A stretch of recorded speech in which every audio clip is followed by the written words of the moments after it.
Okay. Hello, friends. We're live. Sarah's chugging. Hi. Sunday night.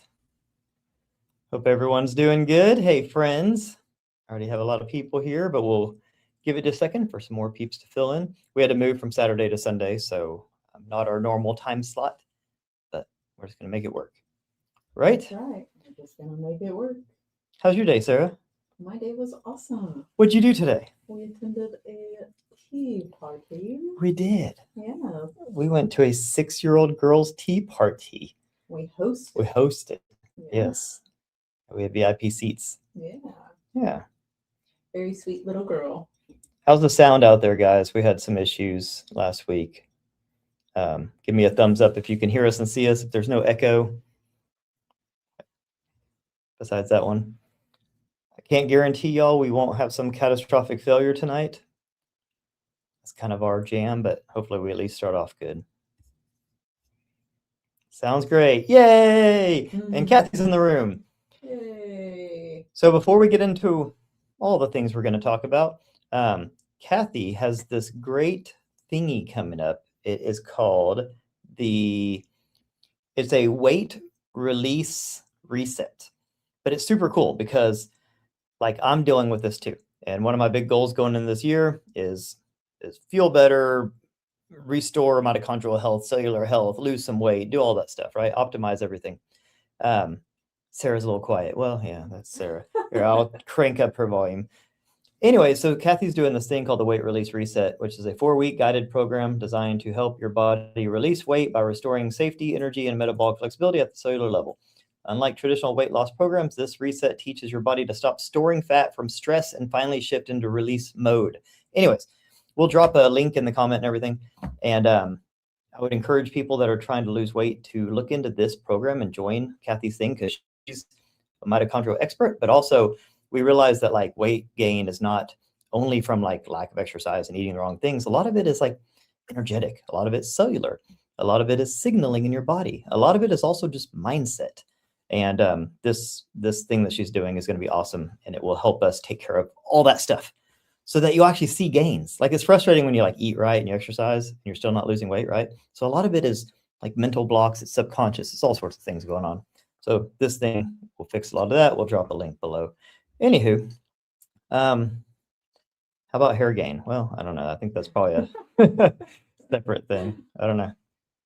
But I think it's all connected, right? It's all like if you start focusing on your cellular, like we are just nothing but trillions and trillions of cells put together, and they create all these systems and all forms like Voltron, and this whole thing works.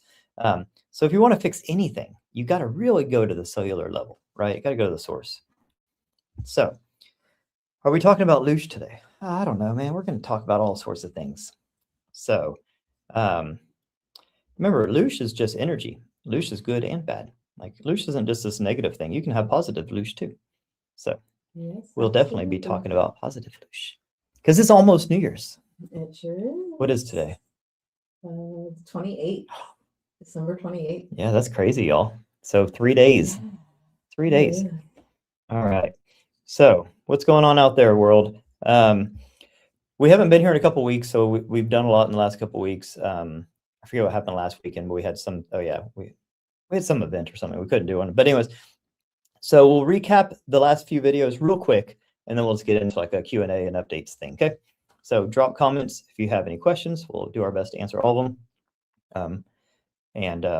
Like leave. I found this works if you make your question in all upper caps. Uppercase, we usually see it. And of course, super chat works too. So someone's asking about 2026. We're going to talk a lot about 2026 today because it's a big deal. Because not only new year, new you, it's a time to reset, turn the page, all that fun stuff. But like Josh just said, it's been prophesized by Chris Bledsoe and so many others that 2026 is shaping up to be one hell of a year. Transformative. I can't tell y'all if it's going to transform in the most positive way or what. That's all up to us. It's all about like what we do. Like we're the ones driving this bus. But I definitely think it's going to be transformative. Let's just say that. We get to choose which direction it goes. So we need all you people out there to be nice, positive, put but also what? Be the best version of you. Be the best version of you, but also be strong. So there's a lot of people out there doing shady stuff. I don't know if you've seen all that stuff in Minnesota, all the Somali daycare centers and stuff. I don't know if you've seen it. You don't pay attention to No, the I world try of not to watch the news. to the real world, but like there's so much crazy stuff going on. And like when I did my 3-eye atlas prediction using astrology to predict like what it meant, from an astrological point of view, it said, what did I tell you? That around the first of the year, there was going to be major shakeups at like a nation state level. And I just have a feeling this next week is going to be nuts. If you've seen what's going on with this Minnesota thing, we're about to hit this like tipping point. And things going to get crazy, guys, in a good way. Like people are waking up everywhere. We're at a 6-year-old girl's tea party today. And every conversation I had, and granted I was there, so conversations get weird, but everyone was talking about how do we raise our consciousness? How do we like, I don't know if you heard some of the conversations going on, but they were deep and wild. And it's like we're at a 6-year-old tea party. And, like all the discussions are about awakening, enlightenment, consciousness, and it's interesting. We used to sit around and talk about sports and crap and whatever, so the conversations are shifting, the vibe is shifting, the energy's shifting, everything's 100%. shifting. Yeah. Much different conversations than when our children were having 6-year-old tea parties. Yeah. Well, granted, the kids weren't talking about this stuff, but all the parents, No, not the kids. all the parents were. Yeah. All right. So let's see. Let's go back in time just a little bit because we haven't done one of these in a bit. So the last 4 videos, we'll just do a super fast recap, jog your memories. But we did 4 videos ago was Journey of Souls, the Michael Newton book report. People really, really like that one because it's like the best book ever. And then that perfectly segued into my interview with Sarah when we talked about blue beings, past life regression, Atlantis. I don't even know, like so much, a lot of past life regression stories and hypnosis and everything. That was a lot of fun. People really like that one. And, you have a lot of new bookings for past life regressions. We have people coming in town to do them, multiple couples coming to do them, which I think is really fun, really cool, like husband and wives traveling to do them. I think that's really cool. It gives the person, a buddy to like go along the journey with and then talk about, the things afterwards. Yeah. So I'm super excited for you. You have a lot of stuff coming up. I'm very excited as well. I think that it's a trend apparently for me in 2026, but I always know and believe that spirit guides the right people to me for a particular reason. So I'll be interested to see what it is about the married couples that's bringing them together, Yeah, because it's 3 in a row. So that's not common to have boom, boom, boom, 3 couples in a row like that. So there's something there. Yeah. It will be interesting to kind of look back Super after it all and excited. say, okay, what was the common theme here? Absolutely. So, somebody asked, how do you book a regression? Sarah's or actually, if you go to my website, just digijordan.com, there's a, I think it just says past life. Anyways, you'll find it. And it takes you to my Stand store, and the Stand store has all of our stuff, all of our, all the different coaching we do and products we have and all that's there. And it'll show her calendar or her availability, which is going very fast. But always time and place for everything. I believe that like even the timing of when your session happens is divinely guided. Yeah. Because there are times when people like, a session gets canceled for some reason, or they aren't able to book when they want to or whatever. And then when they finally do have their session, they'll be like, this was actually the perfect day. Everything worked out perfect. And it's like, it's kind of being orchestrated at a higher 100%. Level. Yeah. So, we're not in charge. We just put the availability out there and the universe takes care of the rest. And then we went into Jesus after that natural transition. Like conversation. Well, it was Christmas. So, like we're supposed to talk about Jesus during Christmas, right? Yeah. So we went deep into kind of the Gnostic teachings of Jesus. It's not even the Gnostic teachings of Jesus. It was actually Jesus's teachings that kind of turned into the Gnostic sort of religion or way of thinking or philosophy or whatever you want to call it. Anyway, so that one was a lot of fun. People liked that one. I was kind of worried a little bit because I'm like, the whole thing was about Jesus and it was not about the biblical version. So I was like, okay, let's see how people take this. Not supposed to be controversial, but it's a touchy subject. And I had so many comments, so many messages from people that were like, this resonates more than anything I've read in the Bible. It's like, yeah, this is Jesus's teachings. This isn't my teachings. So, and more are waking, Yeah, I mean, I don't want to go down that rabbit hole, but yes, there's a lot of people in the religious belief systems that are waking up that maybe what they're teaching you there is not quite what Jesus would have taught you. Sometimes it's 180 degrees in the other direction. Anywho, let's move on to Bob Speaks to Aliens, because natural segue from Jesus. In a perfect world, my weeks have themes, and I do 2 videos every week, and they usually have a theme. It hasn't really happened lately, so the theme thing. The theme thing, yeah. I still do 2 videos a week, but they're not necessarily themed anymore. Show everybody your little award. Oh, yeah. Look at this, guys. If y'all can see this shiny thing. Where's the camera? Woo! This is actually an award from Spotify. They sent me this to to basically show recognition for the success of the show. So Conscious Observers, the podcast, thank you guys for watching and sharing and all that kind of stuff. The show's doing really, really good, which is pretty wild because we talk about crazy shit and it's very niche and it's very all over the place, but people are really liking it, which just means that they're like expanding their way of thinking. They're open to new things. You know what I mean? Like that's all I really care. I don't care if you believe me or not. None of that matters. Are you at least open-minded to new things, right? So I think that's really cool. To me, that shows that people are more open-minded, and I think that's awesome. So, anyways, I got an award from Spotify. They sent actually this whole gift set thing. It was like personalized water bottle and like a speaker and like a chocolates and everything's personalized and stuff. It was really cool. Yeah, it was really nice. Big old box and everything. It arrived on Christmas Eve. It was really cool. Yeah, so I got my first award. So one day they're going to do like a Grammys thing. That's obviously where they're headed with this. And so they're going to do like a whole award ceremony thing. We can post the behind the scenes video of you opening it to your Patreon. The unboxing. Yeah, it's pretty dramatic. I recorded it for everybody. Yep, so got an award, so that's cool. What else going on, Sarah? Blind Eye says you have a great perspective on things. Well, I appreciate you. Just out here thinking. Like that's all. Just trying to think. That's our superpower, man. We have to stay curious. We have to stay inquisitive. We have to think, question everything. Okay. What I've learned is the truth doesn't mind being questioned. So that's why I feel very comfortable talking about religion, God, Jesus, the afterlife, death, soul, consciousness, all these things. Because if it's true and it's not manipulation, it's not psyops, it's not stories. If it's truth doesn't care if you question it, right? The only thing that gets mad if you question it is a lie. Because if you're lying, you don't want people questioning. You don't want people poking holes because you're trying to protect your lie. But if it's the truth, you don't care, right? If something's true, you're like, hey, fucking question me. I'm not lying. I have nothing to hide.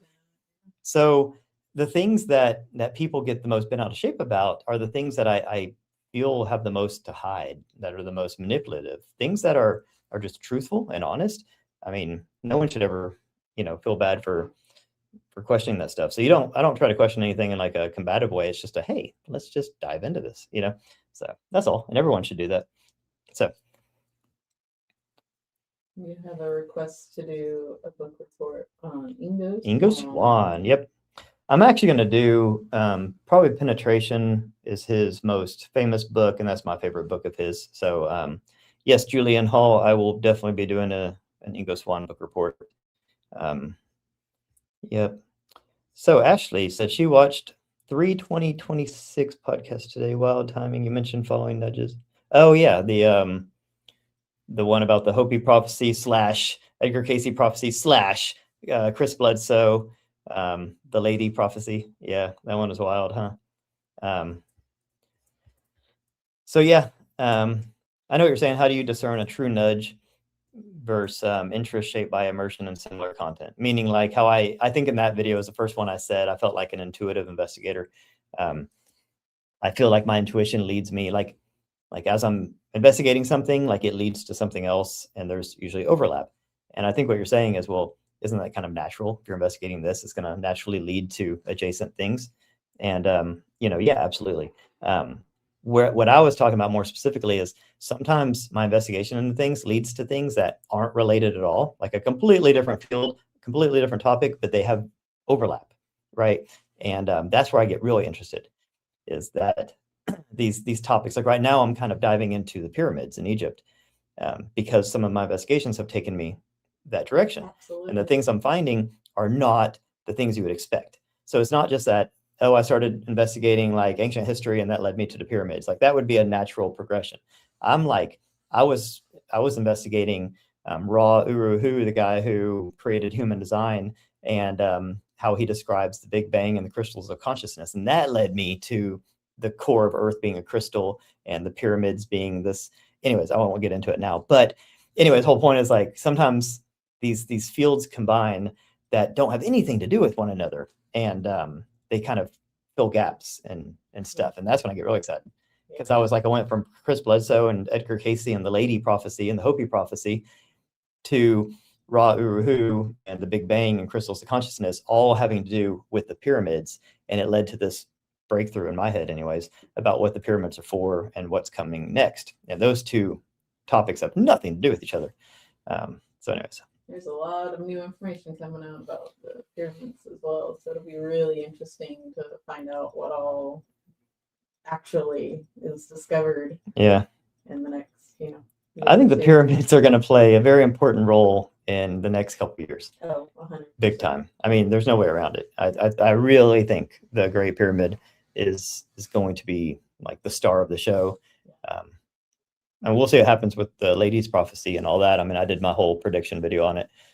That's what she was mentioning, the March 20th, the summer solstice. Oh, yeah. So we'll see if I'm true, if my prediction is accurate there. Who knows? That was just my prediction, but that could be a very exciting time. But even if that comes and goes, I still think the pyramid, there's just so much information coming out. And now you have people actually like focusing on it. Before it was just like Egyptologists and some archaeologists here and there were focusing on it. Now, like the whole world's focusing on the pyramids, like Joe Rogan is like obsessed with it. Yeah. It's like, all right, you have that many eyeballs, that many researchers, something's going to happen. I was just watching a clip from Johanna James. Yeah, I like her. And like stuff that I hadn't even heard, but like they did that ground penetration thing for under the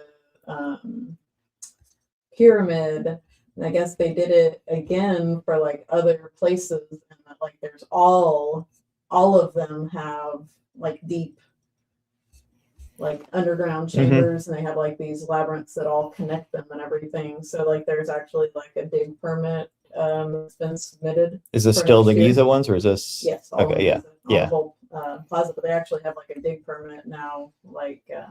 So there's been multiple companies, not just that one from Italy. There's been multiple companies now that have done the same like scan thing from space or whatever that they did, and have all like verified the information that they found. But then they've found even more. Yeah.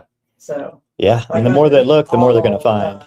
Yeah. But like under the Sphinx and everything. So. Yeah. It'll be interesting. I mean, like, of course, the antiquities and that kind of stuff is going to fight, like, digging and that kind of stuff. But it'll be interesting to see what actually comes of that information. I mean, yeah, you never know. I mean, like, there's obviously something there. We know that. My new information that I'm getting that I'm going to put together a whole podcast about is that the pyramids, not just Giza, multiple of them on Earth, are connected in some way to the core of the Earth, and that the core of the Earth is actually a crystal. Yeah, it's actually an iron crystal, a few other elements too, but mostly iron, and that the pyramids are just one end of like a dipole. There's like on some other planet, that's why they're all facing particular planets. On some other planet, presumably there's the opposite end Right. like of it, and that it forms this energy system. And this all has to do with, if y'all watched my Monroe Institute gathering episode about the extraterrestrial, interdimensional, time traveling craft, all the craft that are around Earth, gather around Earth, focusing on us, it has to do with that. So if you haven't watch that one. It's a mind blower, but it has to do with the pyramids. And it's really, really interesting. And it's not a coincidence that all this is coming out now. And my whole prediction video for March 20th of this year, or next year, which is only 3 months away. That's so crazy. It has to do with Chris Bledsoe, the lady, Edgar Casey's prophecy of the Atlantean archive underneath the right paw of the Sphinx. It's actually in between the right paw and the Nile, but the doorway is under the right paw.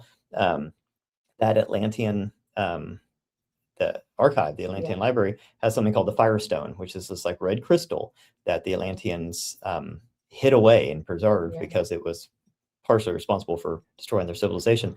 And that red crystal has come up in multiple of Dolores Cannon's books, multiple of Sarah Bressman's books. That red crystal keeps popping up. Well, Edgar Casey talked about that red crystal too, and he called it the Firestone. And anyways, there's so much. So I'm going to put a whole video together about all that. So fascinating. Yeah. Thanks for the super chat, Oriana. Your content rocks. Thank y'all for existing. Any tips on astral projection? I can get my body to turn off, but from there I'm staring at nothing. Oh well. Yeah. Okay. I do have a helpful tip. And here's how anybody out there listening, not just Oriana, but specifically I'm talking to you, Oriana, anyone that wants to astral project, here's how I have learned to do it. This is what they taught us at the Monroe Institute. This is actually what Robert Monroe taught way back in the 70s. This isn't even part of the Monroe teachings, but they kind of piggyback off of it. So what you're doing with astral projection, you're not doing out of body. Okay, out of body is when you literally take your consciousness and peel it, essentially, for lack of better words, out of your body. And then your consciousness is just out of the body. It's like a fish out of water. It's kind of uncomfortable. It's not meant to happen, right? That's why you usually get scared and right back in your body. Astral projection is different. You are moving your awareness around. So what Robert did is you close your eyes and imagine this ball of light in front of you. Okay, just this pulsating ball of light, and that ball of light is your awareness. Okay, so your awareness is normally in your body. It's like, you're looking around. This is my awareness. In front of me is Sarah and a camera and a computer. That's my awareness. Close your eyes. Now all of a sudden you can't see. Okay, when you quiet everything, you're not going to be able to hear. You're not going to feel anything. So all of your senses kind of go away. It's essentially meditation. But your awareness has to go somewhere. It has to have something to focus on, somewhere to go. So you imagine this ball of light in front of you. That's your awareness. Okay, you can see it. It's pulsating ball of light in front of you. Now you can move that ball of light around. Okay, so what happens if you move that ball, like with remote viewing? The way that Robert Monroe taught remote viewing was literally doing this, and then you would create like a tunnel, and that ball of light would shoot through that tunnel, and on the other side of that tunnel is the thing you're trying to remote view. So say I want to remote view, I don't know, like a book on a bookshelf and on the other side of the planet. I would do that ball of light thing. That would be my awareness. I would imagine this tunnel, and on the other side of the tunnel is that book there, and my awareness shoots through that tunnel, and now it's looking at that book on the other side of the world, right? For example, bad example, but whatever. And then I can perceive whatever's in my local surrounding there. I can pull in the information from that local area. That's remote viewing. This is how Robert Monroe did remote viewing. You can use it for astral projection because that's really what you're doing. So you can move your awareness to a different place on Earth. You can move it to a different time on Earth, future, past. Future will be probable futures, but not certain. And you can move it anywhere in the universe. You can move it anywhere you want. That's what astral projection is. So you are projecting your awareness. You're not projecting your body or your consciousness, your awareness. Your consciousness is, of course, tapped into your awareness. That's how you can control it and perceive it. But your consciousness is still in your body. You're still wherever you are, laying there in your body, fully in your body. But you can take your awareness, plop it out of your body, and then focus it, and then basically project it wherever you want. That's what astral projection is. Most people don't look at it that way. Most people don't describe it that way. But that's the most effective way I've found to think about it and to actually practice it. What Robert Monroe did for even traveling to past lives was you do that same thing, take your awareness out, see it there in front of you, then imagine a huge wheel, and you're in the middle of all these spokes coming from this big wheel, and every spoke going out is a different past life, and you can actually go down the lifelines. Yeah. And it's just it's a visual metaphor, but it's effective. Yeah. It's very effective at doing these things. So anyways, try that, Oriana, and see if that helps with your astral projection. I mean, it might not happen immediately, but practice that and see how that works. And report back. We're all waiting. Go do it now. Yeah, come bring your awareness here. Tell me what this award says. Read the fine print. And if you do that, then I'll send you something. I don't want to commit to anything big because you might do it. You're like, shit, I just gave away my car. All right. Thank you, Oriana. You're amazing. Yes, thank you, thank you. All right. I actually did when I first started the podcast, one of my first episodes was about the difference between astral projection, out-of-body experience, and I think I threw near-death experience in there to kind of decipher between them. So I broke it down. It feels like years ago. It was like 4 months ago, but yeah, So crazy. it's one of my first ones. It's when I still used to walk around the forest, Yeah. sweating my ass off. Yeah. So, which He'll I be might back go to back that. to. We'll be back to that. I'm getting a little restless in the studio. Just have to have a little bit of mixing it up. Yeah. Maybe Tell me- we can do a walk and talk when we're in South Florida. Yeah. So tell me, guys, if y'all, any of my OGs that used to watch, especially anybody who used to watch me on TikTok, because before I was known on X or known in YouTube land or known in like podcast land, I had a pretty successful TikTok for a while, and until I got fed up with those folks. And so a lot of people think I'm like brand new to this. They're like, you came out of nowhere, man. It's like, I've been doing this for years. I was kind of committed to TikTok because I didn't have much time in my life, and I could just put it out there real quick, and I didn't care if it was good or bad because just TikTok. But now I'm actually having to like try. I edit it. I shave. I do all sorts of things now. But it's cool. It's like taking it to the next level. Like, so it's a good thing. But I'm curious from y'all, like, what do y'all prefer, the walk and talks or the studio stuff, or a mixture? So We want to know from you. yes, tell me. Okay. We don't really have a plan for this talk, so we're just going to kind of chat and stuff. But I will tell you, well, I got you. So the first is on Thursday, I believe, right? I think so. Yes. So anyways, Yes. we are starting our 21-day law of probability. It's a manifestation challenge essentially, but it's a different type of manifestation. It's using like the quantum mechanics of manifestation. And so that challenge starts on Thursday, but I'm doing my first live. So part of the cohort, if you buy the course, and this isn't like, I guess it's a plug, but you have to buy the course so that you know what the hell we're doing. So if you buy the course right now, it's 50% off. It's only 50% off for a few more days. Go to my website, you'll see it.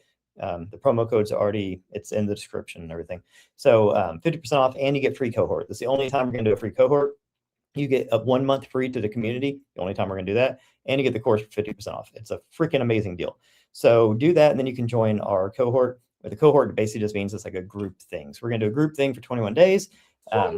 Yeah, it's going to be fun. So there's going to be 4 live Zoom calls. One on the 31st, where we're going to tell you what the deal is.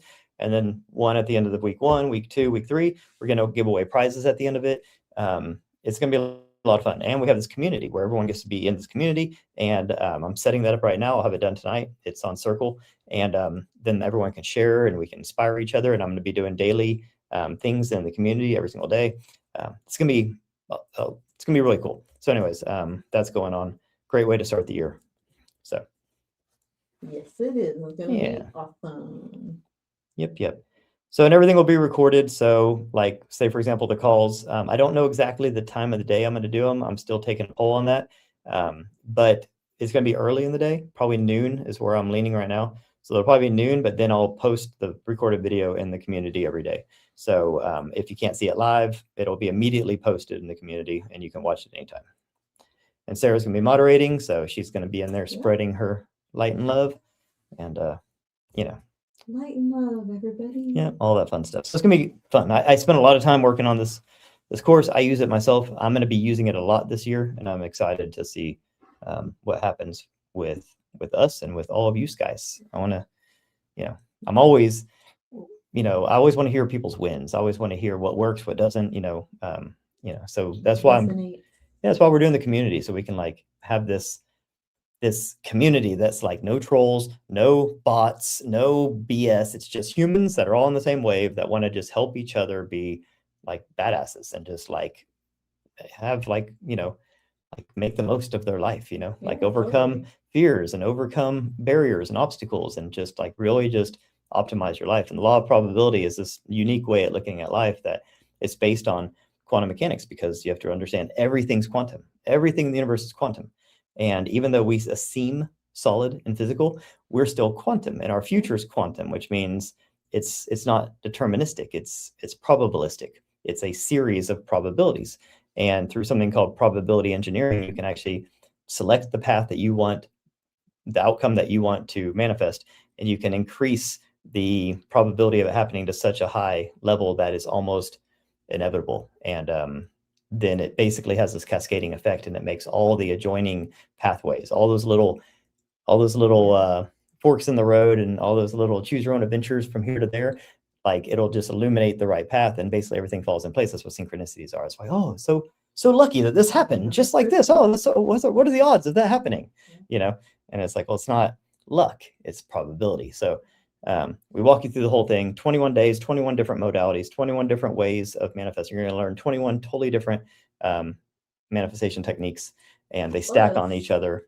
The whole collective energy. Yeah. There's collective energy, multiple guided meditations with binaural beats, hypnosis, all sorts of things. So anyways, it's a lot of fun, but no more pitching. Let's get back into it. What are you guys talking about? What are you crazy guys talking about? All right. Hi, Jordan. I watched your Dollars Want Me video and immediately felt a strong impact how I needed to change my attitude towards money. I had a post about this on X the other day, and I talk about the craziest shit, y'all. I mean, this shouldn't be breaking news. I talk about God, death, Jesus, demons, aliens, UFOs, interdimensionals, reality, consciousness, past lives, everything you can think of, because I think they're all interesting and they're all valid in some way. All these are real things to some extent, but nothing gets me more like kind of this controversial energy and mixed reactions and straight up hate than when I talk about money, which is funny because I'm not like a money guy. Like, right? Like if anyone knows me, if any of you, I don't know, you're all over the world, but anyone out there that knows me, I'm not a money person at all. I've usually through most of my life had a very negative like mindset on money, extremely negative. I wrote a book called Entrepreneurial Spirits that goes into my past and money and why I hate it so much. And it took me a long time to sort of correct my money mindset. And that's why I talk about it, because I know the struggle and I know how many people out there struggle with this idea of money because they think of all the negative things that money, oh, this rich guy's bad and this person did this with money. Yeah. But like money's a tool. So what people are actually mad at is greed. They're not mad at money. Money is not good or bad. It's like saying water is not good or bad. But greed, obviously, is a low vibration emotion, right? So we don't want to be greedy. Greed is what people get mixed up with money. They think money, they think greed. Money is a tool. Like money can allow you to do all sorts of amazing beneficial things in the world. So I think it's very telling that I can talk about the craziest shit in the world, and the most controversial thing I talk about is money. And it's like, that's when I know we have a problem. And that's when I know I got some work to do on the collective, because collectively we have a very, very bad mindset on money. Just we do. And none of this has to do with greed. None of it even has to do with material stuff. You can make a bunch of money and give it all away. You can make a bunch of money and feed the homeless, build schools. You can do whatever the hell you want. It's a reflection of yourself. It's like, that's why you have to get right inside before. That's why like the curse of the lottery, it's not a curse of the lottery. What do you think happens when you take a regular ass person and you dump millions of dollars on their head? They're going to freak out and they're going to do a bunch of dumb shit. It's because they're not mature. They're not emotionally mature. They're not ready for it. Yeah. Like money is a reflection. It amplifies whatever's going on inside.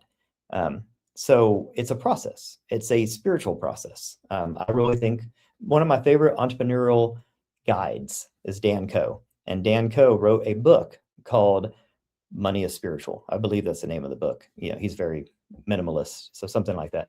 But anyways, it's all about that, like the spiritual nature of money. And when you look at it that way, that's what that whole Dollars Want Me book is about. Money is energy. It's not a thing, it's energy. So anyways, I just think going into this new year, one of the things that I want to fix for myself, or improve, I guess I would say, is my money mindset, because I've gotten a lot better. I no longer hate and resent money like I used to. I used to want to be poor, because I don't know, we're like programmed to think that if you're poor, somehow you're more noble and you're more ethical and stuff. But then you find out that you're like a strain on things. And like when I got real sick and I didn't have the money to like get out of my hole and to get, and then I realized, oh, I was just hanging on by a thread. I'm like, well, that's not responsible. And so like, I was like, well, being super poor is not, it's not doing anybody any favors at all. I don't know why I thought it was like noble. And so anyways, it's like I had to like dig out of that hole, and I had to think, okay, why do I have this mindset? Why do I think this way? And so I've been working on it for years, and I'm finally to the point where like I kind of see it for what it is, And anyways, I want to kind of help other people get there too. Yeah. And because I think it's super important, because if we want to have this great awakening and we want to actually do really good things on earth, there is a little bit of like balance of power that needs to happen. And right now, if you haven't noticed, the bad guys have a lot more money than the good guys. I mean, just to put it bluntly, yes, they do. There needs to be a little bit of balance of power. We need to have more people with financial abundance that can do things with the money, like good things. So, that's kind of how I see it. So anyways, you'll hear me talking more about money. Hopefully you don't get mad at me. It's not in any sort of a greedy way.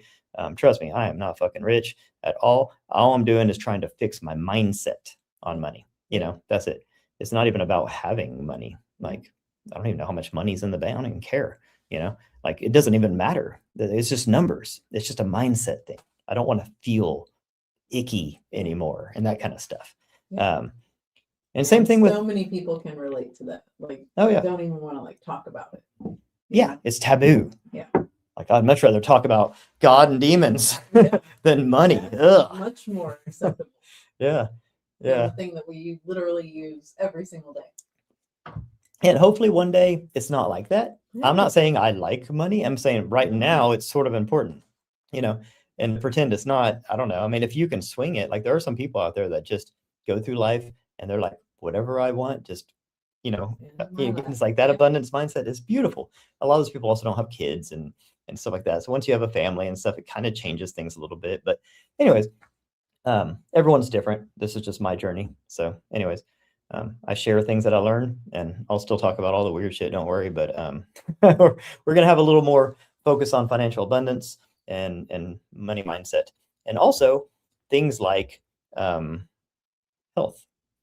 So we're taking maximizing I mean, this is our vehicle. Take care of your vehicle. If your car's got 4 flat tires, you're not going to go very far, right? Take care of your vehicle. So we're going to dive into more of the cellular restoration part of health. Like, so we've done a lot of work with our health. Both me and Sarah have had some pretty big health obstacles to overcome. And, we've done a lot of work, like I know you've done a whole lot of work. Yeah. And, but one of the things we haven't quite really maximized, we've done a lot of patching of holes and fixing things at a surface level.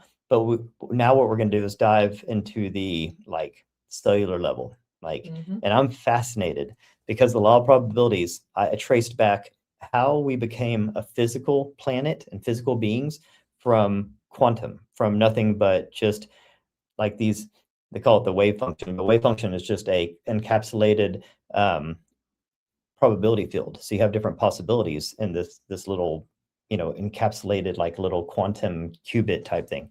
And anyways, that collapses into a thing, right? And a bunch of those things make up us. That's the atomic world. Anyways, long story short, the cell is a very integral part. The cell was a very early like materialization of the quantum world when it went from quantum to atomic. And I started researching the cell and how mitochondria came into the cell. And it's crazy fascinating. Like mitochondria was just a bacteria. And then we had single cells. At a certain point, the mitochondria were like homeless, and they're like, oh, I don't have any shelter. I'm getting pummeled out here. Earth was fucking crazy back then. And it saw the cell, and it's like, hey, can I come inside? Like, you look nice and warm. And it like moved in, and then they became roomies. They work together. Yeah, teamwork makes the dream work.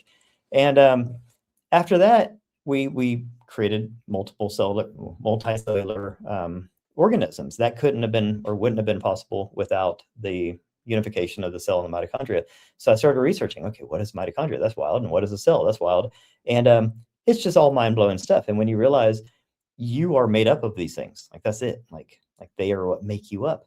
And then you see how they work, and little energy factories, and like little transport chains, and little, this thing comes in, this thing goes out. There's like literally a printer that 3D prints like proteins, and there's these things that come and fold the proteins in different shapes and take them, and they 3D print your body. Yeah. It's fucking nuts. And but when you realize that is the root of everything. So if you want to fix, like say, your liver, right? You don't just fix your liver, you have to fix the liver cells. Or when I say fix, you have to heal or optimize, or reprogram the printer. You have to give them what they need. You got to do all the things. And a lot of it's just quit getting in their way.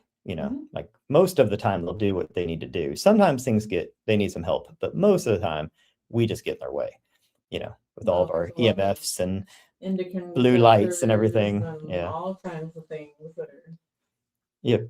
So that's what like mitochondrial health really dives into, is not just like supplements and what you should eat and that kind of stuff, but like natural holistic things, like when you should wake, when you should get natural light, when you should, different things like that. And you start learning about like the types of water that's in your cells. Your cells are made mostly of water, and you have easy water and regular water and all this stuff. And you figure out, okay, well, there's different ways I can support the easy water, structured water and that kind of stuff. And there's all these things that you can do that most people don't think about or know about. Definitely your doctor is never going to fucking tell you. And so that's what we're focusing on, is cellular health and mitochondrial health, because that's where everything comes from. Kathy is super knowledgeable on all of that as well. Yep, we're going to be partnering up. Well, you don't know, we talk about it all the time, but Kathy's like our best friend, and she's freaking awesome at all this stuff. But we're going to I did a podcast with her, actually. It's still on my YouTube channel. Need to have her on a long time ago, but that's what I was about to say. We're going to do another one. But there is an old conversation with her, but I'm sure she's learned a bunch since then. Kathy, I know you're listening, so drop your link in the comments now. I can't find it on my computer. But yeah, it's a big deal, because like I deal with things like I have insulin resistance, and I've had like naturally high blood sugar all my life, and I've had all these things that I've had to deal with, and I'll like diet and exercise and lift weights and sit in a sauna and use red light and do all the things, and like I'll still gain weight, or I'll still feel sluggish, right? I won't have energy and all these things. I'm like, dude, I'm doing everything plus some, like, you know what I mean? And it gets frustrating. And then I realized, well, I'm not going to the source. I have not been focusing on my cellular, like at a cellular level. Everything's been more surface level. So anyways, yeah, Travis, that's what we were just saying. Yeah, right on. So that's what I'm doing now, is I'm like, okay, like I've made great strides. We've healed so many things. We've done so much, but it's like, I think you hit a ceiling at a certain point if you don't go to the cellular level. There's only so much you can do with surface level stuff. Yeah. Everything starts at the cell. Yeah. So that's what we're going to focus on. Instructions for life. On mitochondrial health, cellular health, and abundance mindset. Like abundance is like money is just one tool. There's all sorts of tools in the world. So I don't want to focus on money. That's just one small little thing. It's mostly about abundance. Like, for example, if you want something, say you want a new house, right? You don't always have to go buy that new house. Sometimes weird things happen in the universe that allow you to be, like, you know what I mean? Like next thing you know, the person who owns a house is looking for someone to stay in their house 6 months while they go travel to Peru or something. You're like, oh, that's crazy. So there's all sorts of. Don't worry about how the dream is delivered. Just the what and the why. Yeah. Worry about what you want and why you want it. Don't worry about how. Absolutely. So money is one way to get things done, but it's definitely not the only way. When you just have an abundance mindset, things just tend to kind of gravitate towards you. So we're going to focus on that stuff too. Yep, will. Yeah, cardio, absolutely. And also try some resistance training. Your muscles use a crap ton of glucose, and they, especially when you do big muscle groups, like if you do squats or bench press or even planks and that kind of stuff, it helps a lot with um, sugar management, blood sugar management. So, but yeah, Yep. cardio is huge, um, especially like I said in the morning, because there's that whole what they call it, the dawn effect, where in the morning most people Yeah. just naturally have higher blood sugar and stuff because cortisol spikes.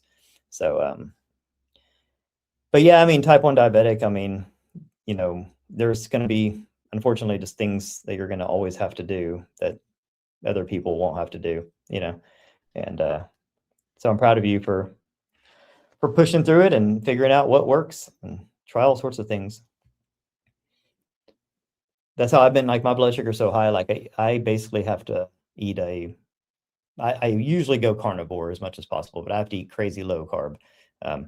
It's like as much as I just want to like put honey on everything. It's like a dream of mine, just honey on everything. I can't even have a little honey. But it's one of those things you just that is the way it is.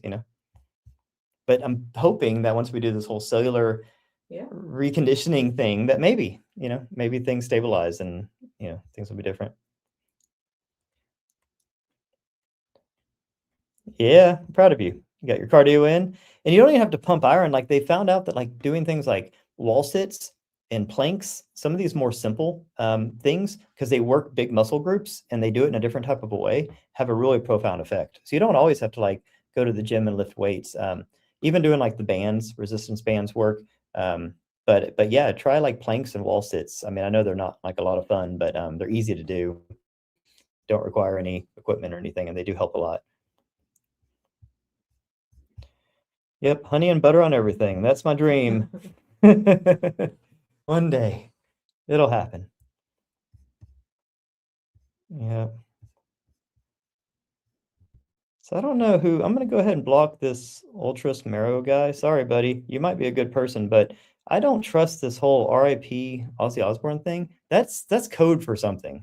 So if you start randomly talking about Ozzy Osbourne, you're getting banned. I'm serious. That shit's weird. I've seen that happen multiple times. No one just says that. Like, yeah, everyone loves him, but like, why? Yeah. I don't know. It's weird. So you're banned. Sorry, buddy. All right. What else we got? You know what? And I started talking about these kinds of things on social media more, or on X. I'm not really on other social medias. And it's funny, like I got a lot of messages from people that were like, there's people that follow me because I talk about aliens. There's people that follow me because I talk about consciousness, that kind of stuff. And a lot of people it's like refreshing to them when I talk about these things having to do with like health and wellness and that kind of stuff. So like, oh, I didn't know you were into that kind of stuff. I am too. And it's like, yeah, we're all human. Like everyone in the world wants to be healthy. Yeah. Everyone in the world wants to have freedom. And a lot of times freedom comes with like financial abundance. Because think about it, if you don't have to go to work every day, if you don't have to go to that job you hate, if you have that 50 hours back in your life every week, that's freedom. So everybody wants the same things. You want freedom, you want health, you want wellness, you want to feel good, you want to hang out with friends. Like, it doesn't matter if you're into aliens or if you're into space or math or, history, it doesn't matter. Like everybody's human. Everyone wants the same stuff. So it's funny because sometimes when I talk about some of these things that are like more human, like normal things, like what I eat and stuff, people are like, oh, I didn't know you ate food. Yep. All of it. Do all the things. Do all the things. Limitless. Yes, Miss Kathy. Oh, yeah. Oh, so I'm actually going to be on. Am I allowed to say that? I don't see any reason. I don't know. So, anyways, I'm going to go be on the Limitless podcast with Matt. So that's going to be a lot of fun. Matt Beal, he's awesome. So we're going to be doing that in a couple weeks. So 2026 is going to be awesome. Yeah, and then we're going to go down to Austin and see Jesse Michaels and Chris Ramsey. Yeah. That's going to be awesome too. That's just a couple weeks after. So what are you guys up to this 2026? Yeah, we're starting this community, the Conscious Observers community, and it's going to be a lot of fun. It's going to be like, it's a private community because I want to keep it locked down so that Yeah. trolls and assholes don't come in. Yeah. But it's going to be like a great place for like-minded people to come and like build each other up, share information. I'm going to be putting all sorts of exclusive stuff in there, but we're also going to have a book club. So that's going to be a lot of fun Yes, because super excited about that. yeah. So we're going to do a different book every month. So many books is gonna. I know. I mean, But so anyone many who books. wants to join the book club, which all it means is that you'll just join this little group on the community, and one will read one book a month. Everyone reads at their own pace. They just do their own thing, and then at the end of the month, we'll chat about it. You know what I mean? And I'll do a podcast about it or a video about it or something. And I think that'll be cool. Yeah. Because I like to hear everyone else's book clubs are fun. It's like, all right, Yeah, tell me what you their think about it. thoughts on You know? as well. Yeah. So, somebody said, "Hi Jordan, thank you for super chat. Are you familiar with Lester Levinson's teachings?" I am not. But something new. The name sounds interesting. Is that somebody that I should be interested in? Let's see. Lester Levinson. All right. Kind of looks like Mr. Rogers. I love Mr. Rogers. Was a man who mastered. Oh, wait. Let's see. Where did it go? Anyways, he wrote. Well, it gave me a little bio, and then when I clicked on it, it took me. Anyways, Lester Levinson was a man who mastered life's greatest challenge. In 1952, at age 42, Lester, a physicist and successful entrepreneur, was at the pinnacle of worldly success, yet he was an unhappy and very unhealthy man. But then you click on the thing and you expect there to be more, and it takes you to some totally different. Okay. Anyways, oh, here we go. Here's sorry, Google Books is weird. Okay. That was a cliffhanger. Ooh, I have a funny story about cliffhangers. Remind me to tell you all in just a minute. So unhealthy that after having a second coronary, his doctor sent him home to his ritzy Central Park South penthouse apartment in New York City to die. Lester was a man who loved challenges, so instead of giving up, he decided to go back to the lab within himself and find some answers. Oh, it is a cliffhanger. That's it. Okay. Well, now I want to know, what did Lester do? So evidently he had two coronaries and at age 42. Wow. So he was a physicist and entrepreneur, very successful, but unhappy and unhealthy. Okay, now I got to know. So tell me what happens to Lester. Okay. Well, I guess I'm going to have to read the book. I guess so. All right, guys. All right, that might be our Stay first tuned. book. Oh, it's the Sedona method. Oh, he's the guy who wrote the book. Okay. Emotional releasing techniques inspired by his mentor, Lester Levinson. Okay. Happiness meditation. So it's called the technique. Sedona method. Or no, that's what that Hill guy. Okay, anyways. Well, Sedona is on my short list for 2026. We're So going to Sedona. Here's just another sign. It's the Yeah. universe. I think they're talking about different Sedona, but we'll take it as a inspiration. Okay. Well, hey, thanks, man. Happiness meditation technique. I will definitely look into this because those are some of my favorite words. Okay. Cool. Thanks. Thanks for the suggestion. No, to answer your question, I'm not familiar at all. I hadn't even heard that person's name before. So thank you so much for bringing that into my world. I will definitely look into that. I will report back. That's why community is so awesome. It is.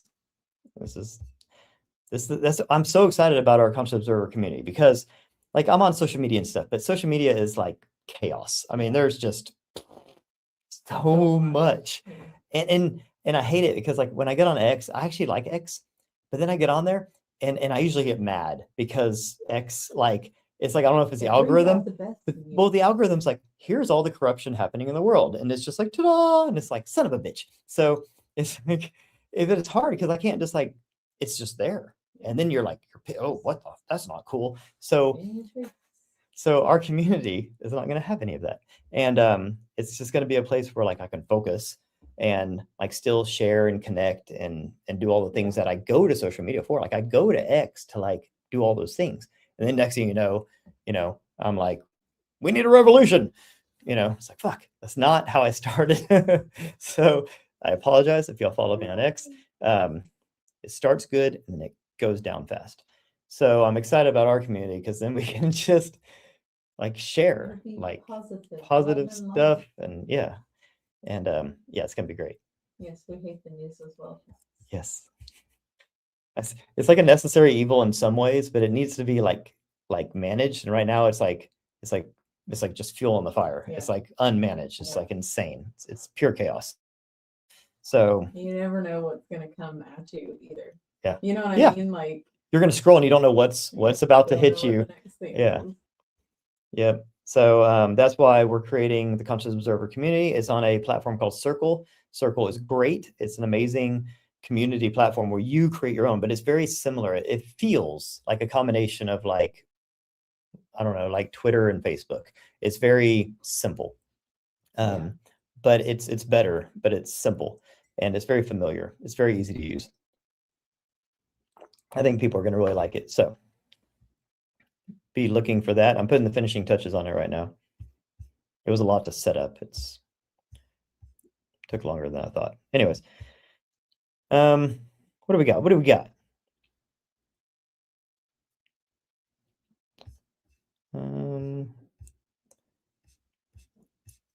Good questions, folks. Good comments. Good everything. You got anything, Sarah? Let's see. I want to know what people are planning to, instead of like New Year's resolution and this is what I'm doing for next year, I'm thinking about what am I cutting out from this past year. Yeah. So I would love to know what Brilliant. people are like how are you doing your like review of the year and you're looking to the next year. Like I haven't really done it this way, but I think it's going to make next year more productive to like weigh, especially since our attention is like so many different directions right now. You know what I mean? So I think that I think it's very brilliant to like, we haven't even got to next year yet. So instead of saying, okay, just yet, what am I going to do next year? Look at this year, do a year in review and say, okay, out of this past year, what worked, what didn't work? What did I like? What did I not like? What do I want to do more of? What do I want less of, right? You got to take stock. You got to do a little audit of your year. And this is the perfect time to do it. Because once Jan 1st hits, you're kind of like, you're already in next year. It's fast forward, you know? Yeah. So right now is a perfect time to say, okay, what the hell happened in 2025? Like go through your calendar. If you keep a strict calendar, go through your calendar. If you don't, because I don't keep a really strict calendar, Sarah does. I go through my photos. Like I look at my photo album, you know, and I go month by month and it shows me like things I did that month. Just at a glance, you know, I don't look at every single photo, but I can be like, okay, here's things I did this month. Ooh, look, that was cool. I like that. Let's do that. Ooh, we went on this vacation. Let's go back there. Or we did this, you know, or I'll be like, ooh, no, we did this and I did not like that. So I do like a visual, like kind of recap by just scrolling through my photos on my phone. But if you keep a good calendar, just look at your calendar and say, okay, well, you know, 80-20, like there's a thing called the Proto principle. We use a lot in marketing. It's the 80-20 rule. So basically in most systems, 80% of your output comes from about 20% of your input. So you can basically look at it and say, okay, you know, like, so you can look at it and say, okay, last year, probably 80% of my happiness came from like these 20% of events or experiences or people. And 80% of my woes and my struggles and my misery came from these 20% of these people, these experiences. So cut out that 20% of your negative and then amplify that 20% of your positive, you know, and it will just dramatically change, you know, your coming year. So, so that's let's do that. We have 3 days. So let's focus on that. I'm not telling all y'all are grown ups. Y'all can do whatever the hell you want. But me and Sarah, we're going to do this, right? And I would encourage y'all too, because then we're going to shift our focus to next year, you know, and we're going to create, for the law of probability course, we create something called an MVM, a minimally viable manifestation. And that's going to be the thing that we're going to focus on for the first 21 days of the year. So, but, you know, it helps you to clear out the clutter and to kind of focus and clarify what it is you want by figuring out what you don't want, you know, and getting rid of what you don't want. Will we be receiving an email informing us of the time schedule of the 21-day course? Thank you. Yes. So I sent out an email last night to everyone. Okay, so you should have got that. If not, let me know, because that means you're not on the email list. But unless you bought the course like today, you should have, like, it's a combined emails of all my emails. And so everyone got that one. And then I'm going to send out a more targeted one tomorrow just to the course people that has like a link to the community and all that kind of stuff. So, but yeah, there was a general time schedule. You know, it's not too tedious, but there was an outline of what to expect and that kind of stuff. And then you're going to be getting another email. I'm finishing up the community tonight, and then I'll be sending. That's why I'm waiting on the next email, because it's going to have a link to the community. And we're testing some things out tonight to make sure everything works perfect before I blast that out. Because I don't know how many courses, how many people we have in the law probability group now, but it's like 200 in just the last couple weeks. So we got a lot of folks. Hopefully, you know, a good percentage of them join the cohort, because it's totally free and it's gonna be a lot of fun. Yeah, so we might have a lot of peeps, which, hey, the more the merrier. It's like a collective energy thing, you know. So heck yeah. So yes, to answer your question, you should have got an email yesterday, and you'll be getting another email tomorrow. Okay. As long as you're on the email list, which you should be if you have the course. Okay. If not, let me know. Lux, we live where they filmed the Truman Show. Lux. Yeah. One of the people in the room. Oh. They said it feels like a Twilight Zone, like Idiocracy and the Truman Show manifested. Yeah. Yeah. Okay, Carol, just send me a message. There's a lot of ways to get a hold of me, but I mean, my email's on the website, so just send me an email and I'll just reply back with it. Okay. All right. Occult Folks says they're manifesting you on the Occult Folk podcast. Heck yeah. Let's do it. Reach out to me for sure. And then, so yeah, the Truman Show. Yeah, we actually live. We're in a town that borders the town that they shot the Truman Show in. So we go by there all the time. Like, we go by the Truman House like all the time. That's where I go to the farmer's market. Yeah. Yeah, a couple times a week we pass by Truman's house, which is still kind of surreal, considering like I'm a simulation theorist, you know, and we live in the town essentially that one of the most famous simulation movies is filmed. So yeah, it's pretty funny. The sun has some changes in store for us. Yeah. I mean, the sun's a big deal. We're a garden. It's our grow lamp. And yeah, I don't think people put enough emphasis on the power and influence of the sun at a life level and at a consciousness level. So yeah, I think it's definitely changing. We had 3 different times in the last 2 years where we had the northern lights in Florida. Okay. Yeah. I mean, you don't have to be a freaking astrophysicist to understand that, you know, that's weird. So, you know, obviously our magnetosphere is weakening, it seems. It's allowing these solar storms to have a bigger impact than they should. You know, some of these solar storms weren't really that powerful, and they manifested in solar storms that were very strong, with big disturbances. So that just means that the magnetic field that protects our Earth, the magnetosphere, is weakening, which is what all the smart people have been saying for a very long time. But people say that they're like, you know, I don't know, trying to invoke panic or whatever. So, you know, it's just a thing. I don't think it's a bad thing. I just think that it's a thing, you know. So I know people say it's going to lead to a pole flip and all sorts of craziness, and who knows, maybe. But I also just look at it like we get a lot of our conscious energy from the sun. You know, I study a lot of human design and Ra Uru Hu, and he talks a lot about, you know, neutrino physics and neutrinos, how they're the carrier wave of consciousness, and they come from the portal between the non-physical and the physical, and that portal is the sun. So our stream of consciousness, literally, according to Ra, comes from the sun.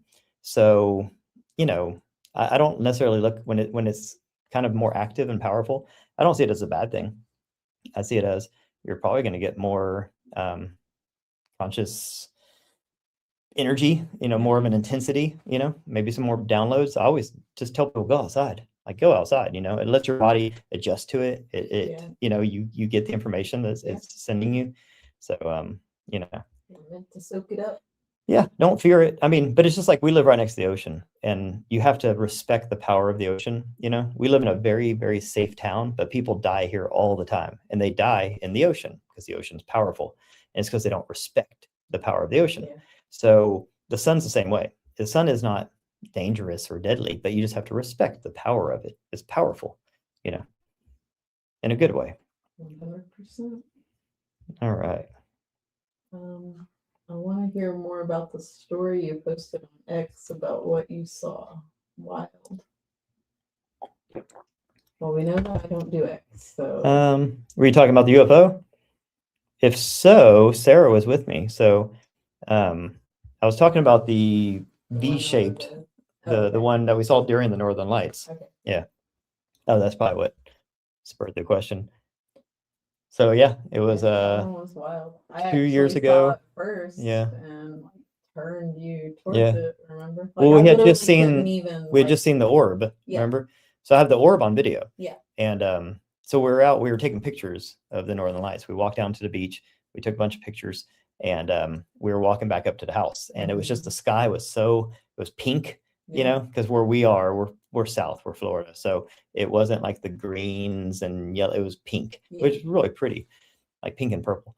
And yeah, we were taking pictures of it and all this kind of stuff, and it was so clear and just beautiful. So we'd gone all the way down to the beach, and we walked all the way back, and we were going to just go home because it, you know, probably been an hour or so, but we just kept taking pictures and kept. And I remember like we went. Like whenever you see dolphins in the, like out in the Gulf, like I can't leave. Like they have to leave. Yeah. Like I can't leave because I'm like, no, it's too special. So like with the Northern Lights, I was like, we have to stay out here until it's not pink anymore. Till it turns off. Yeah, it never did. So I remember we walked all the way down, and then we came back. And at one point, I had only been taking pictures because like it helps if you, when you take a picture, it does that like night mode, like long exposure, and it really shows it better. So I was only taking pictures, and video doesn't really show it that good. And if you remember, I took my phone out and I put it up to the sky, and there wasn't anything there. And I hit video record for no reason. And right when I did, an orb, like, and I call them ether dolphins because they swim. They look like sperms, and and it went like this, like it goes like that. And it left like a streak behind it, and it was really cool. And I have it all on video. I've shared it multiple times, and it was so cool. I mean, it was just right there. I mean, it was unmistakable. And so I was looking at that, and I was just like, whoa.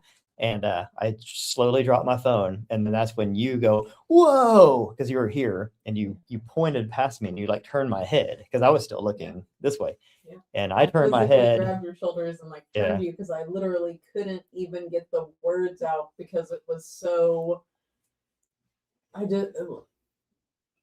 Awe-inspiring, I guess. Like I don't know, like it literally left me speechless. I'm still speechless, like whenever I think about it. Like, but it was this huge black V shape in the sky, and the only way that I can describe the movement of it is like a hockey puck across ice. I mean, it glides. It just slid right across the sky. Yeah, you don't get the impression it's flying like how airplanes fly, and it made no noise, you know. And it was so fast, like, but smooth, like it's, but a weird, like it was barely right above the freaking palm tree. I mean, it was right there. I literally felt like if we would have been like on the patio of one of those condos, we could have reached up and touched it. And I had my phone in my hand, and I went to take a picture of it, and it was already gone. It was so fast. Yeah. Well, by the time I saw it, it was already, you know, but it was like, it was translucent, but you could see it. But I remember thinking it was translucent because I could kind of see, like the sky behind it, sort of. Yeah, it was like it was cloaked. Yeah, because it was obviously solid. Like it was right angles. Like it was huge, like 2 747s put together at least, maybe bigger. So it was big. It was probably even bigger than that, honestly, because I mean, if I had to guess. But anyways, it was big, but it was like translucent, but it was still solid. You could see the full outline, you know, like it was obviously an object. It wasn't a bird or anything, you know. So yeah, that was super cool.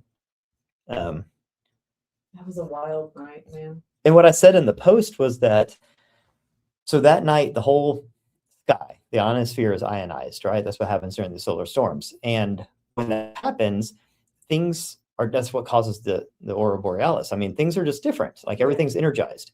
So the impression that I got, and tell me what you got, but the impression I got was not that like it was some alien ship from some alien planet. The impression I got was that it's those things are probably always here. Yeah. We just don't see them. Yeah. We're completely impervious to it. But that night, because the conditions were the way they were, we saw it. Yeah. Right. So it was 100%. almost like, but that feeling, like afterwards, you're like, okay, well, what do I do with this information? Like, okay, if that's true, which is just a speculation, but if that's true, that means that there's always things flying in our skies that aren't ours. Yeah. You know, always. Mhm. And we don't see them. And there's nothing we can do about it. You know, and what does that mean? Like, what are they? Or did we see into a different layer of like a different dimension? Is it like there was like a window open and Yeah, you saw yeah. a different dimension or different time epoch or a different layer of reality or something, right? Because they say everything's happening simultaneously. Mhm. So is it like that? Where like it wasn't even in our reality. We were actually looking for just a brief second Yeah. into a different reality. I don't know, but it wasn't like flying straight up or anything. It was going parallel to the Earth, Mhm. like it was flying over like an Mhm. airplane would. Yeah. But it wasn't an airplane. Yeah. Just Yeah. right over the thunders. And it wasn't like a B-2 bomber. I mean, no, we have some things that are kind of shaped like a flying wing. This was, trust me, this was not any of those things. We live between two Air Force bases. So we have all sorts of stuff flying over us all the time, you know, and this was nothing like anything we've ever seen. No sound, no anything. It was wild. Yeah. And it was during the Northern Lights, which Yeah. made me think, okay, the atmosphere changed. Mhm. So it allowed us to see things that we That wouldn't we normally wouldn't see. Yeah. So that means that there's a good chance that those things are always there. We just don't see them. So then what are they? That was on You your know? birthday last year. Yeah. It's intense. Yeah. Crazy stuff, man. But yeah. We've had quite a few UFO sightings, but that one was the biggest. Most of the other ones are pretty small, like size-wise. Oh, Carol says she found the email. Okay, cool. Yay. Yeah, I mean, I wouldn't be surprised if some of them go to junk. Just unfortunately, that's the way email things work. I wish it didn't, but so yeah. How can I work around that? Because if yours went to junk, or I'm assuming it did, then that means other people's probably did too. So We'll just have to do plenty of posts telling people to check their junk. yeah. Check your junk, guys. We'll send out another one after this and include that information and include the link to Kathy's month-long nervous system reset. Yep. I'm excited about that one. I'm going to be doing that too. Join us. Jordan and I will be participating. Heck yeah. Yeah, that's a big focus for me for this year. You know. And once you meet Kathy, you'll love Kathy as much as you love us. Is that possible? Maybe even more. So, anywho's, I look at it like those things. Like, yes, there's a cost associated with these things, but there's a much bigger cost associated with being sick. You know what I mean? Like, if you get stuck in the healthcare system, you know, prescriptions and doctor appointments and checkups and blood work and all that stuff, it's freaking expensive. So I look at all these things as like, it's actually saving you money. Well, you like, pay for your health in one way or the other. Oh yeah. You either Big pay time. for it beforehand or, yeah. keep yourself healthy, or you pay for your sickness to heal. And Kathy was a retired nurse. Is a retired nurse. So she has all so that you're kind of super getting knowledge like as well. medical grade knowledge, but without the medical indoctrination. It's like the best of both worlds. Well, I mean, she can even do all the magical things that she did for me remotely, like the blood test and the gut reset and all of that stuff. So it just depends on how deep you want to go. Yep. Yeah, it's a big deal. But you only get one vessel. Somebody dropping their human design digits. 2-6 emotional manifester. What? What's up, Joey? Yep. Oh, 6-2, he says. Okay. Well, 6-2, that'll work. Sarah's an emotional manifesting generator. We were actually just doing her chart before we came on. I'm 6-2 as well. Yeah. So pretty cool. Yeah, I do a lot of human design coaching. I'm going to do a little bit less of it this year because I just got like crazy swamped with it. I don't know what my final tally was, but I had like 75 at least sessions in the last 3 months, like Yeah, a it's been lot. You know, some weeks I was doing 10 a week, and it was crazy. And 2 podcasts every week, and the lives, and we have a marketing company that we still run, and a physical space, and all these other things. So it just got very overwhelming. So I'm going to make it only Tuesdays. So I'm still doing the human design coaching, but it's only on Tuesdays now, just so that I can kind of keep it compartmentalized, and so I can focus. So on Tuesdays, it's all human design. So I'm in that mindset. I'm focused, you know. So, so yes, I still do that. And they're amazing, guys. Travis is 4/6. Hey. Human design's a lot of fun, man. I like when I meet people, like as I get to know people, like my brain's like, I bet that person's a generator. And like, you know what I mean? Like I start looking at people that way now, you know? Well, I think it's really interesting. I was talking to another person that lives here part-time, and she's also a projector. And like we have like, what do we figure out? Like 4 projectors in our little friend group. Yeah. Which like projectors are kind Me, of Nick, Jenna, and Erica. Yeah. Like, but it's kind of crazy. Yeah, because, and like a group that's only like 8 people. Yeah, usually those are like one-offs. Yeah. You know, but like apparently the coast Maybe like, they flock together. You know, well, this area apparently draws. Yeah. Projectors. Because I think in the human design system, they make up like 18% of the types. So yeah, to have half of your friend group be them, that's kind of funny. Yeah. Yeah. Yeah, pretty crazy. But I think that like, hey Mike, you're counted. Don't worry, we got you on the list. Thanks for coming. But I think that like the whole like, reading thing and like learning so much about like the way that you're designed and like how to use that like as your superpower.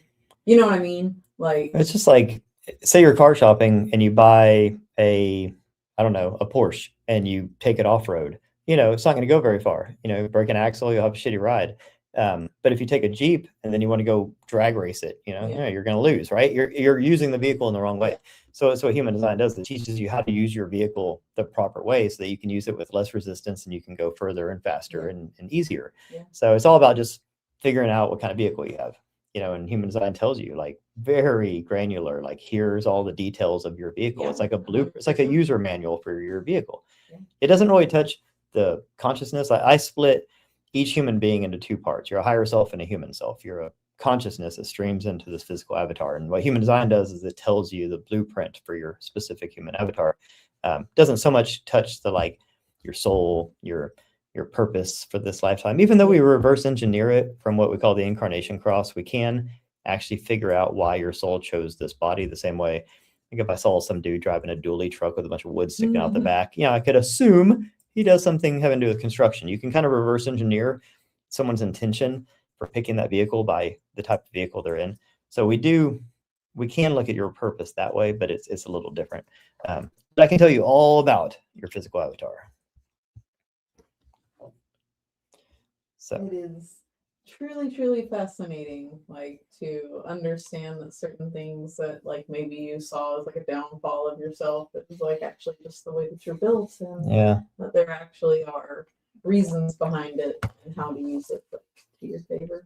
It's so powerful in that sense because so many people that I work with have spent years trying to change things that are literally hardwired into them. And I can show them black and white on paper, you are wired to do this. And they'll say, I know that. I've always felt that. But my wife told me to change it, or my parents told me, or my boss told me, or whatever. And they'll spend all this time and energy trying to change things that they literally can't change. They are who they are. And it's this, they call it the system of remembering, because it's just confirming and reminding you of who you are. But by seeing it from this outside point of view and black and white, nuts and bolts, the way that human design is, it's just confirmation and validation, and allows you to just relax and be you, and as opposed to trying to be somebody else, And so what I do is I tell you who you are, and then I tell you to be the shit out of you. Just be the shit out of you. Like, you're not trying to be someone else. You're not trying to change anything. Be the shit out of you. Yeah. And when you do that, everything changes. You're happier. Things just start gravitating towards you. Opportunities come, people come into your life. Everything changes because now you're living in alignment with your design of who you're supposed to be. You know, you're not trying to take your Porsche off-roading anymore. So it works.